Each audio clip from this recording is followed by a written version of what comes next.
Alam mo, para mas patas, basahin mo rin ang Biblia ng Islam. Ito na naman tayo guys, baka mas maunawaan mo yung Quran. Basahin ko daw yung Quran. Alam niyo, sagutin ko to kasi tapos na sana tong issue na to Kaya lang ang dami pa rin kasi nagpi-PM sa akin, nangungulit, nagko-comment. Basahin ko ang Quran, basahin ko yung sinasabi ni Propeta Muhammad. Okay, hindi ko gustong basahin ang Quran kahit pa mukhang tama. So, Bismillah, sagutin ko itong tutoy na ito. Nasabi nga, kahit man magmukhang tama ang Quran, ayaw pa niya babasahin. Kahit daw magmukhang tama, ayaw niyang babasahin. Nalimutan niya mismo yung Biblia niya. Ang nagsasabi sa 1 John chapter 4, verse 1, sinasabi dito, Beloved, believe not every spirit. Beloved, believe not every spirit, but try the spirits, whether they are from God. Try all the spirits, whether this is from God. So you are contradicting your own Bible. Okay? para sa inyo, tama yung Quran. Para sa inyo. Pero para sa amin, na mga Kristiyano, hindi nga namin kinikilala na propeta si Muhammad at ang kanyang isinulat. Why? Kasi kaming mga Christian, ang Quran daw, tingnan mo, ang Quran daw ay sinulat ni Prophet Muhammad sallallahu alaihi wasallam. Mukha talagang ignoramos at mangmang. Dahil ang Quran daw ay sinulat ni Prophet Muhammad sallallahu alaihi wasallam.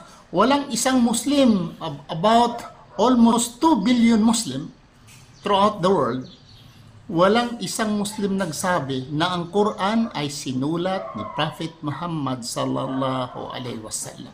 Pakinggan pa natin anong kanyang sinasabi.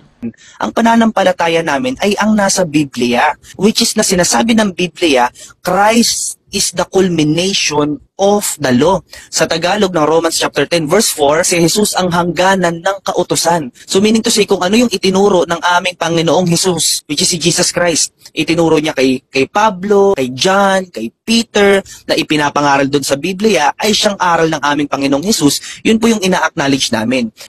Romans chapter 10 verse 4, Jesus is the culmination of the law. Sinong nagsabi? Si Mateo? Si Pedro? Si Juan? Hindi. Si Pablo, ang mangdarayang Pablo, ang sinasabi niya siya ay mangdaraya at siya ay nagsisinungaling, ay yan ang paniniwalaan ninyo.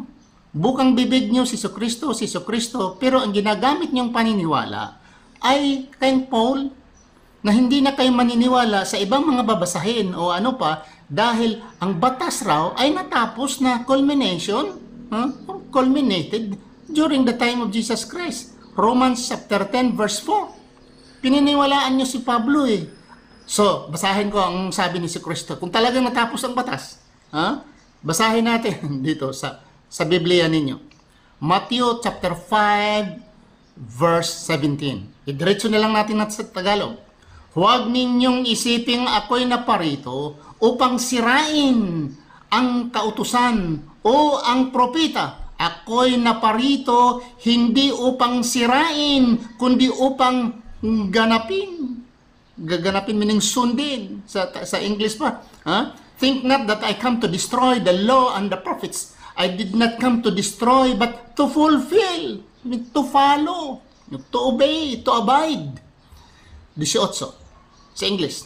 For verily say unto you, till heaven and earth pass, one jot or one title shall in no wise pass from the law till all be fulfilled. Tagalog. Sapagkat katotohanang sinasabi ko sa inyo, hanggang sa mga wala ang langit at ang lupa, ang isang tuldok o isang kudlit na anumang paraan ay hindi mawawala sa kautusan hanggang sa maganap ang lahat ng mga bagay. Kudlit, tuldok, ay hindi sa iloan dodong, baulintian.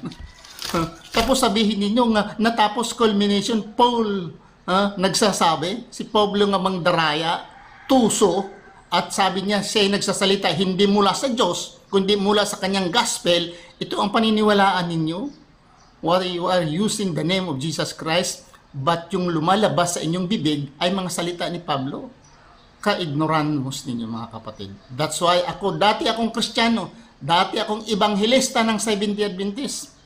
Kinakain ko ang Biblia day and night. Iniwanan ko dahil sa mga kasinungalingan na nandyan sa Biblia. Hindi natapos ang batas sa kapanahonan ni Jesucristo. Sa bagkos siya ay nagsasabi na mawala man na ang langit at ang lupa, tuldok man o kudlit, ay hindi, dodong, labyan, dodong, sundin tanan. Ay gid pro. So, damo, salamat sa inyo mga kapatid. Inshallah, share. Subhanakallah, Allahumma bihamdika. Asyhadu an la ilaha illa anta astaghfiruka wa atubu ilaik. Assalamualaikum warahmatullahi wabarakatuh.